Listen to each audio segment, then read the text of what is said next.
Excellencies, BRICS business समुदाय के leaders, आप सबको नमस्कार। मुझे खुशी है कि दक्षिण अफ्रीका की भूमि पर रखते ही हमारे कार्यक्रम की शुरुआत ब्रिक्स बिजनेस फोरम से हो रही है। सबसे पहले मैं राष्ट्रपति रामाफोसा को उनके निमंत्रण और इस बैठक के आयोजन के लिए बहुत बहुत धन्यवाद देता हूं।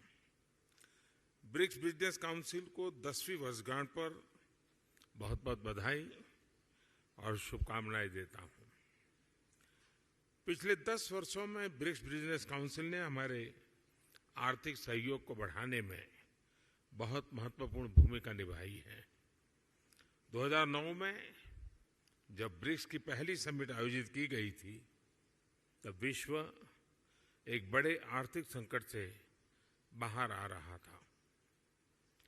उस समय ब्रिक्स वैश्विक अर्थव्यवस्था के लिए एक आशा की किरण के रूप में उभरा था। वर्तमान समय में भी कोविड महामारी, तनावों और विवादों के बीच विश्व आर्थिक चुनौतियों से जूझ रहा है। ऐसे समय में ब्रिक्स देशों की एक बार फिर महत्वपूर्ण भूमिका है।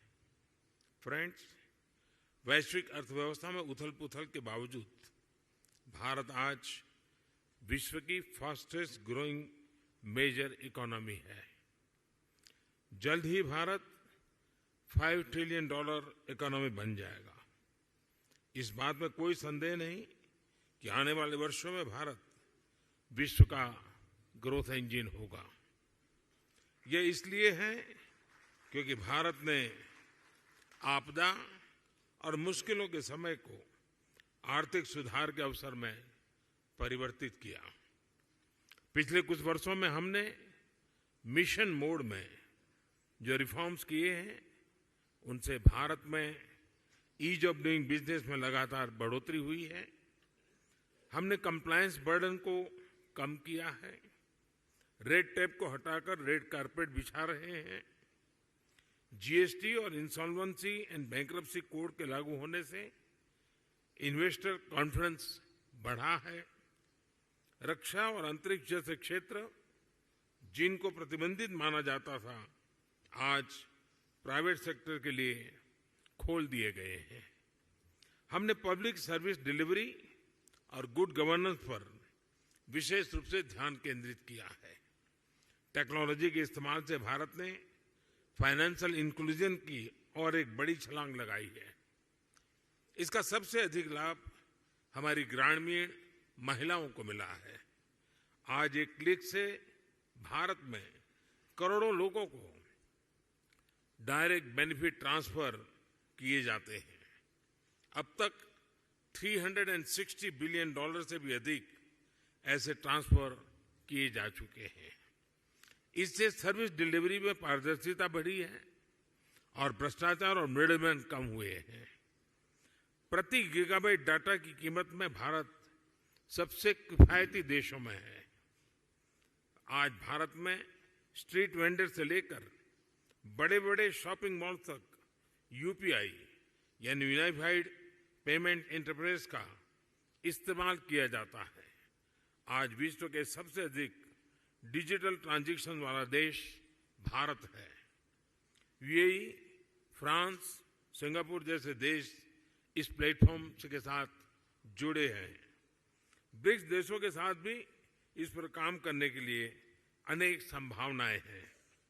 भारत के इंफ्रास्ट्रक्चर में बड़े पैमाने पर हो रहे निवेश से देश का परिदृश्य बदल रहा है। इस वर्ष के बजट में हमने इंफ्रास्ट्रक्चर के लिए लगभग $120 बिलियन का प्रावधान रखा है। इस निवेश के माध्यम से हम भविष्य के एक नए भारत की मजबूत नींव रख रहे हैं। रेल, रोड, वाटरवे, एयरवेज हर क्षेत्र में तेज गति से बदलाव आ रहा है।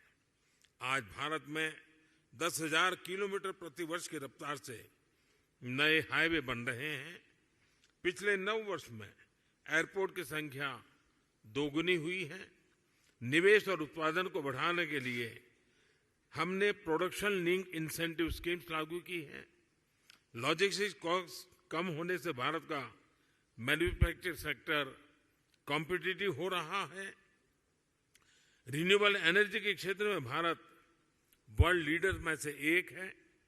हम भारत को solar energy, wind energy, electric vehicles, green hydrogen, green ammonia जैसे क्षेत्रों में ग्लोबल मैन्युफैक्चरिंग हब बनाने के लिए सक्रिय रूप से कदम उठा रहे हैं। स्वाभाविक है कि इससे भारत में रिन्यूएबल टेक्नोलॉजी का एक बड़ा मार्केट बनेगा। आज भारत में विश्व का तीसरा सबसे बड़ा स्टार्टअप इकोसिस्टम है। भारत में इस समय 100 से भी अधिक यूनिकॉर्न है। आईटी, टेलीकॉम, फिनटेक, एआई और सेमीकंडक्टर्स जैसे क्षेत्रों में हम make in India, make for the world के विजन को आगे बढ़ा रहे हैं।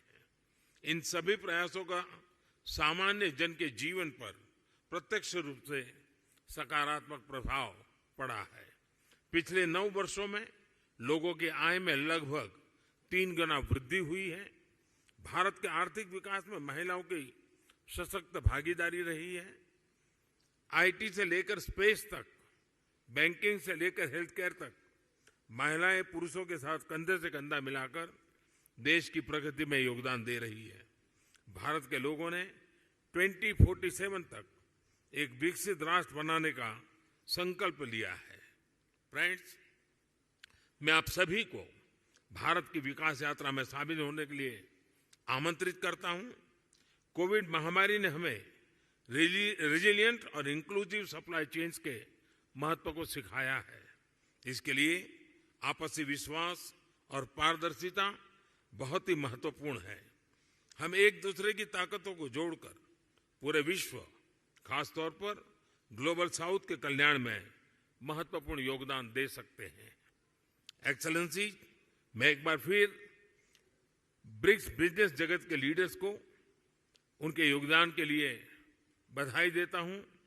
इस मीटिंग के शानदार आयोजन के लिए मैं मेरे मित्र राष्ट्रपति रामाफोसा का भी आभार व्यक्त करता हूं। बहुत बहुत धन्यवाद।